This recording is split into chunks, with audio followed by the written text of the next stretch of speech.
Hello, this is Lisa Russick with the podcast We're All Psychic. And where have I been and where has this podcast disappeared to over the last couple of weeks? Well, I've been pretty laid up. We didn't have any guests. I do have one recorded with Barbara With, but she asked me to hold off on posting it until she had something on her website ready for you guys. And yes, I still think we're all psychic. And this is my bedroom. And I'm going to show you my view out here. And from my bedroom, there's another window over there. This place is rad. I love it here. And this podcast is about. I had a podcast planned today, and we got the times mixed up, and I kind of got a little snippy with her. She was actually a lot cooler than I was. So, I kind of want to talk about trying to, for the first trying to always keep that attitude of like being in the mentality of a professional healer. But, being in that mentality, I kind of feel like I should do it all the time. If you listen to the podcast I made called The Walking Spiritual Talk, that's kind of what I mean. I do implement my spirituality into everything I do. And sometimes I think that like, I don't always do it, of course. And I'm working on that. So I did offer you a podcast on Instagram saying I would post something today. So I will. We didn't get to do that one with her today. But so I'm going to talk to you today. I'm going to tell you about my experiences as a medium, which I don't think I've ever done in just a whole podcast. Like basically, we've had in this podcast, if you like mediumship, we have tons of mediumship podcasts. And all kinds of mediums have come on the show. And I was actually just listening to a podcast I did with Brandy Van. I think that was, a couple of years ago. And she's just fabulous. And we had a discussion about, I love this conversation we had because she thought, you can't be a psychic. You can be a psychic or you can be a psychic medium. And she says, but you can't always be taught to be a medium. And I thought differently. And we talked about that. And I loved it, the conversation. It kind of was like a spiritual debate. Ooh, it's so fun that we can have like conversations about this stuff. And sometimes I forget people in my life who aren't working with the energy maybe all the time like I do, living alone and doing readings for a living, not really doing much other than going out to dance sometimes or, go back to Decatur, see family and stuff. And, I really do try to do it. Sometimes being so isolated when I'm put into a real life situation, I'm not reacting the best way I'd like to. And, even in just, in my zone, in my atmosphere of being, in my apartment with my massive windows that I love and, ready to do readings and feeling healthy. And, by that, I mean, if you don't know and you're new to this show, I have a hypermobile Ehlers-Danlos syndrome and it keeps me down sometimes. And it did. That's what I've been sick with. That's why we haven't had many podcasts. So anyway, let's transition into talking about what I experience with mediumship. I'm going to bring together for you what I talked about in the very beginning. Always trying to keep that mentality and my experiences with mediumship because they go together, I think. So, first of all, I want to start off with talking about, for people who are new and don't listen to the podcast regularly, my first spirit contact was at 17. And that was when my cousin died and his spirit came right before I got the news. And that was just mind blowing. That stuff didn't happen to me, and that was really, of course, him dying was mortifying. So later I had my spirit guide come through and other spirits were coming through too. I just didn't really know what was going on, but my spirit guide, Sam, came into my life when I was around 22 or 23 and I started actively talking with him. And then sometimes I would practice with friends when I got to know them better. I feel like I want to ask you some stuff. And I did this with my first husband, and at that time I didn't think of myself as a spiritual person. I didn't think of myself as a psychic. But I wanted to practice. I felt like there was something going on here, a lot going on here that I could maybe like change my life around from this negative mentality I always had. Oh my gosh, of course. I have the window open in the other room. Yard work time at the apartment complex. I'll be right back. Peace and quiet. Whoo! cannot be denied as one of the greatest things on the planet other than music, which is kind of weird.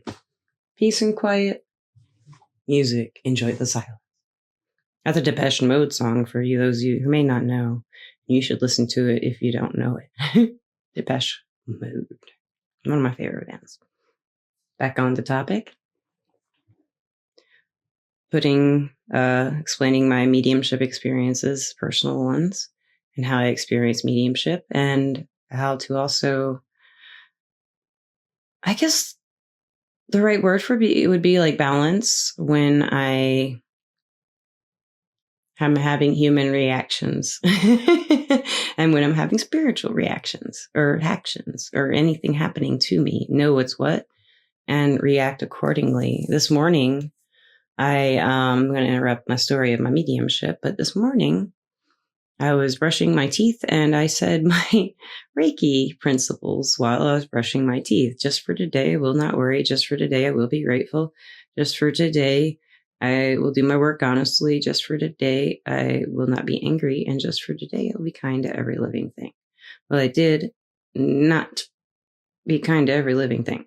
So that's one thing. Yeah, I'm not believed, and I meant like by that with that woman who was supposed to be the guest, I wasn't as thoughtful as I could have been in responses, So I said them again. I'm starting over for the day. Just for today, I will not worry, et cetera, et cetera. I already said it, so you don't have to hear it. You already just heard it. You know, to hear it again. I said it to myself again already.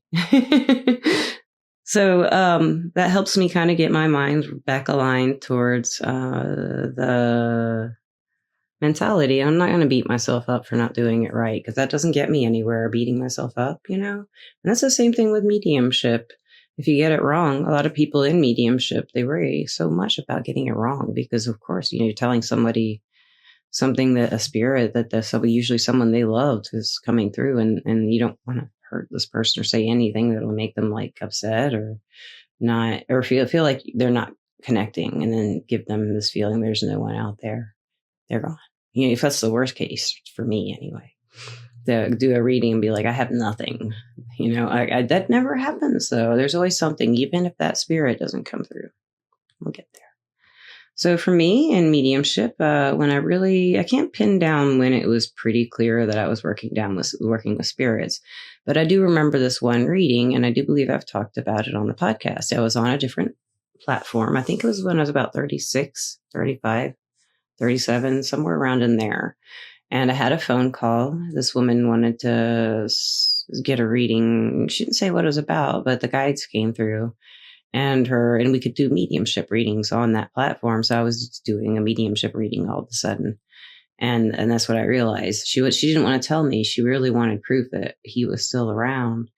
And I felt like, I don't remember much, but I do remember the details. It's her private stuff, so I won't talk about that. But what I got out of it was, wow, I said some things in this reading that came through for me that I didn't feel necessarily could be accurate. They didn't make sense to me. And I wanted so badly to offer this woman some sense of peace because I felt the spirit here. But the things I was seeing suddenly, they're very vivid. This is the first time it was this clear, like from a spirit and a person, no idea what the reading was about to start with because she wouldn't tell me. She was just wanting to see if I would even pick it up. That's how unsure she was about talking to a psychic about this. And I remember how vivid the whole thing was when the spirit explained. So how has this come out to me? How do I experience the spirit explains? Right? What does that mean? Well, for me, I have talked about this with Misty, I think sometimes on the podcast, but I can kind of, I'll say where I am now with it because I got to this point through a lot of practice. But the way I experience it at this point on May 8th, May 8th, 2025, May 9th, May 8th, May 8th. Oh, shoot, I don't know what date it is. I don't know, but it's sometime in early May 2025. But the way I experience it now is that it's claircognizance. And if you don't know what that is, it drops in like information and just know it.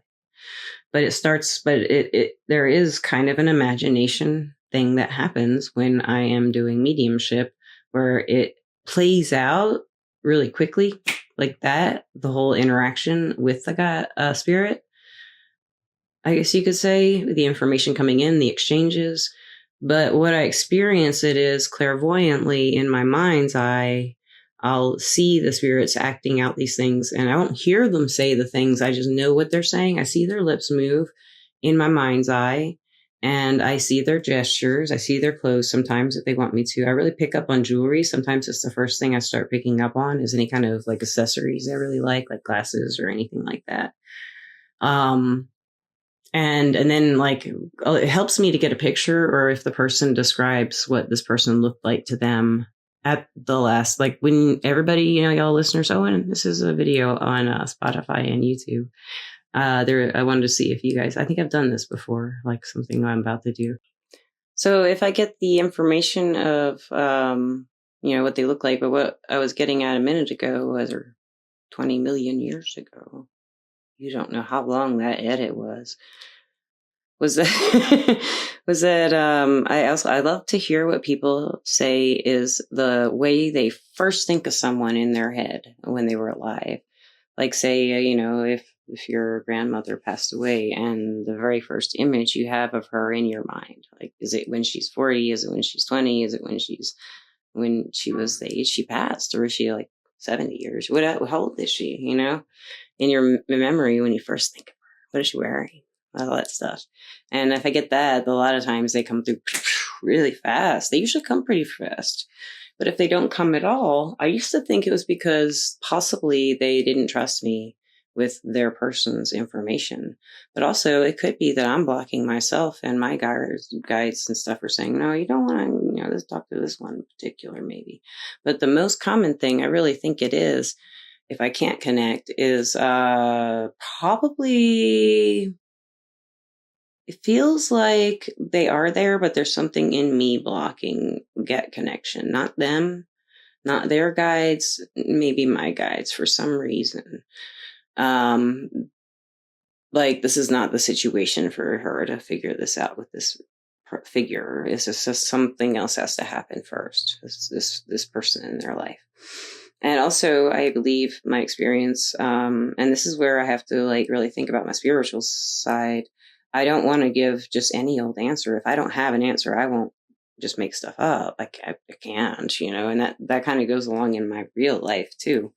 I'm not going to just make stuff up because I don't have an answer, I'll say I don't know, and I might talk about all the things I think about it, but I don't know, or something like that. But in my experience, let's say I'm giving you, listener, watcher, a reading, a mediumship reading.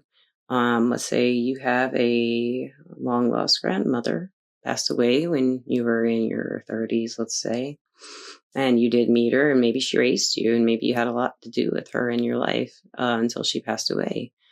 And you were 30 or so, let's say. And then when you're in your 40s, you'd like to connect with her. Maybe you're 35, 36, and you want to connect with her. Get some advice from her, from a psychic medium. So you come to me and you're like, can you do this? Can you ask her what I should do in this relationship situation? I can't decide if I want to marry this guy or this guy. It's a tough one to be in. And that's definitely one you want to turn to grandma for. So I would say, remember what you see, or do you have a picture? And remember in your mind what the first thing is. And also at the time, I'm asking my guides to come in for help. And I'm kind of feeling in my body this light feeling that comes through like in my head right through here. And in my third eye area starts kind of buzzing. And by that, I mean, it feels like a swirling around, like right here, like right in here, like if you're watching. If you're not, listeners, it's like right between your eyebrows and just a little bit above. And then I just feel this energy. It's just the energies are different. That's where I talked about the energetic bodies with the Misty, where your attention span is, where you're concentrating. But in this case, I'm not concentrating on anything, but just what is coming for us, opening the doors, letting the energies flow around me, taking down the boundaries. Keep the safety ones up and the lower energies out.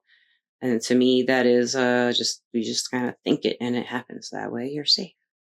But I don't remember a time when I couldn't do that. Once I learned how to do that, it always worked. or entities and non-compassionate entities and anybody or anything or any kind of energy that means me no good or it means me harm or any blah blah blah. Say these things, and it's myself usually, but all of it's really fast. And the spirit will come through, and let's say they are there, and we'll say they aren't there. Let's say the spirit doesn't come through, but Uncle Joe does, and Uncle Joe is like, "Hey guys, what's up?" And we'll figure out who Uncle Joe is because I'll describe what he looks like to me, and that comes through clairvoyantly. So my experience isn't Uncle Joe is just right here all of a sudden, and he's moving and talking and blah blah blah blah blah. It's not like that. Uncle Joe is like in my head, and I'll explain this to you. I'm looking where this goes. I feel like there's a spirit right there anyway, but it's a kid. But like I would feel them. Let's say they're right next to me.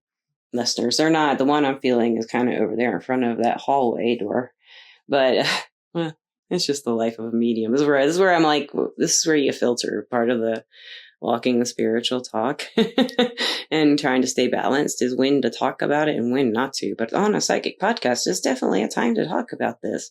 So let's say they're right here. See that mirror? We'll say they're like right. Oh, cover up my slip in my leg there. See, I'm putting my arm around them. Well, you can't see. Listeners, I have a mirror behind me I'm showing. But, so let's see. Like around in here, right next to me, if you're watching, there's not in the mirror, but like in front of it, right here, let's say there's a spirit. And I will feel the energy. I'm feeling an energy of Morgana right next to me, but she's right here. So she's given us an example, guys. So Morgana's right here. I feel her warmth with my hand when I'm touching her. And if you look right here, you may see a distortion in the film where she's sitting. And by that, I mean, I talked about this. You may see speckles of like they're all around anyway in your vision, little speckles. And I'll see, like, I'll feel them there. And I kind of just feel who it is. Don't always get an answer or no. But this is Morgana. Oh, you're sweet up. She's loving it. And she says some of you will be able to see her. And she's just a big orange fluffy cat if you don't know who she is. And she's my spirit guide. And one of my spirit guides. And she died in 2017. She was a real living cat. Spirit cat. And so is Gandalf, my other cat. If you're a regular listener, you know that. My shadow cat. Morgana, though, she talks. She does talk. But I don't see her mouth go meow, meow, meow, meow, meow. And then it's just like, I see a vision of her. And I'll have like let's say, you did ask about this situation. And I'll say, Morgana, what should they do? Should they marry, like they have these choices. Who should they marry? What's the situation? If I'm not doing cards, I'll ask Morgana what she thinks. She says it better than me a lot of times, and I'll just kind of feel it out for who I'm supposed to ask, first of all. And if I'm supposed to ask the tarot, I just feel compelled to which way to start, each differently with different people. I try to follow that intuition, and I don't, it's just, what it is. So this, for you on the client end, it might look like I'm just looking over here and saying, well, Morgana says that, this guy number one is just amazing as far as, he treats you great. He wants to take you out. He really means what he says. And guy number two is like the best friend, but you have more chemistry with the guy number one. And that's the confusing thing because, well, et cetera. This is what Morgana would say, because she would say, it's confusing because the guy number one is like, you're not used to someone being that so much chemistry there. So that's what's got you worked up about that guy number one. And it's harder with him. And that's why you're considering guy number two, because you really want the friendship more than anything. And you feel it with guy number one, but we can go down now forever. This is what Morgana is like giving us this example of what she would say. And this is how you'd hear it. But for me, it kind of like comes in as a beginning of it. And then I don't remember what I say. Like while I was saying all that, she was channeling. It's not like what most people speak of when they speak of channeling. If you don't know, channeling is when the spirit comes in your body and speaks through you and acts through you. But this is not that exactly. She's telling, it's like I'm translating what she's showing me and telling me with claircognizance. in mediumship. So it's like, claircognizance is the knowing. Mediumship is speaking with the spirits. And Morgana, the spirit guide cat, that's how she communicates to me, and this is how I experience it. So this is different than evidential mediumship in a little bit, not much. But evidential mediumship, you're producing facts. Like you're producing, like, I see this cat. She is orange and fluffy. She was a princess. That's the kind of stuff that you would get with, they would get like, a princess mean anything to you? Princess. Yes, she was Princess Morgana. Well, what about the Empress? Because I'm getting the Empress too. Yes, she became Empress Morgana when she died. Stuff like that would happen on my end in an evidential mediumship reading. I would take it. They said that. And those are really fascinating too, but that's not the kind of mediumship I learned to begin with. And I think it's a great way to start and always way to do it. If you don't know if you can do mediumship, that's just a little side here. I think everyone can, but if you want to try it, that's a really great place to start, is in a circle with people you're comfortable with, doing evidential mediumship. But if you want those real specific answers, I mean, you can do it with evidential mediumship. For me, I found that just a long, long time. Oh, here comes Gandalf. He had a nightmare, guys. I think it might be time to wrap this up pretty soon. But I kind of want to add in a little bit more about, not always having, I did that again. I always have to. I always want to try to put my spirituality into my life and everything I do. I try to do the right thing for others and myself, and do the right thing for others and myself, and put a lot of love in life. When I can't do that, I don't feel guilty about it. I try to look at where I could have changed things, and maybe I'll do it differently next time. And if I don't, I'm going to explore why. I'm going to try to do this. And it's what I try to live my life with. Not always. Sometimes I just cry. That's not so bad. That's a really good way to handle things sometimes. Let's all cry together, listeners and watchers. And think about mediumship. And be authentic.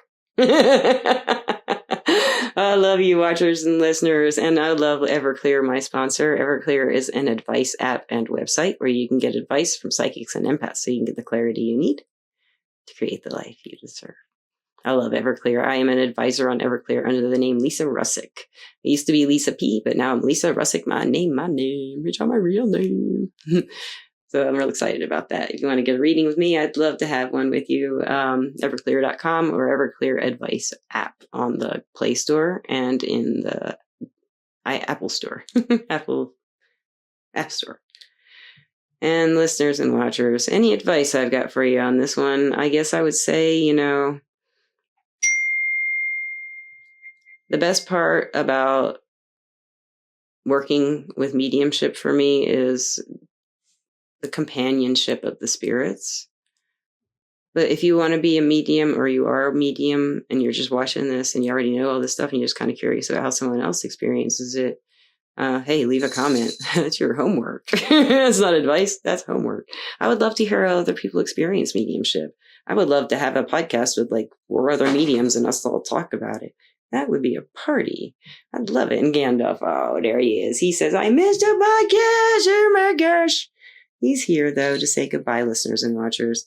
Goodbye, listeners and watchers, and I love you so much. Peace. Woo, woo. Ow! Yeah.